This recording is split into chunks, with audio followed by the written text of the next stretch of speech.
આજ ખેલે તહેવારમાં બહુ યાર ભીડ છે યાર, મંદિરમાં જવા જેવી જગ્યા નથી. હા ભાઈ, મંદિરમાં ભીડ તો બહુ છે, પણ તમે ચિંતા ન કરો, હું તમને દર્શન કરાવી દઈશ, એ પણ વીઆઈપી દર્શન. પણ 500 રૂપિયા લાગશે ભાઈ. આર્યા તમારા 500, હાલો વીઆઈપી દર્શન કરાવી દો. અરે યાર, આજ મંદિરમાં બહુ ભીડ લાગે છે.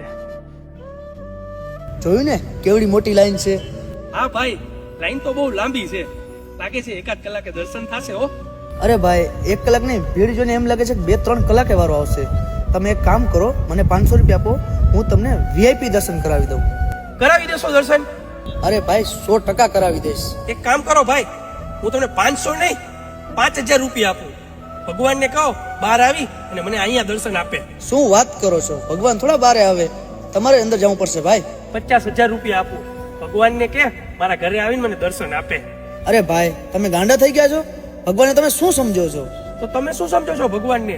રૂપિયા છાપવાનું મશીન જે તમને રૂપિયા આપે એને જ તમે દર્શન કરાવો. આ વીઆઈપી દર્શનના નામે શું ભેદભાવ ચાલુ કર્યા છે ભાઈ?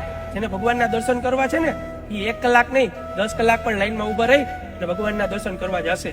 અને તમારે જો આ વીઆઈપી દર્શન રાખવા જ છે ને મારા ભાઈ, તો તમે વડીલો માટે અને વિકલાંગો માટે રાખો, અને એ પણ 1 રૂપિયા લીધા વગર. ચાલો, જય દ્વારકાધીશ. ખોટું લાગ્યું હોય તો માફ કરજો.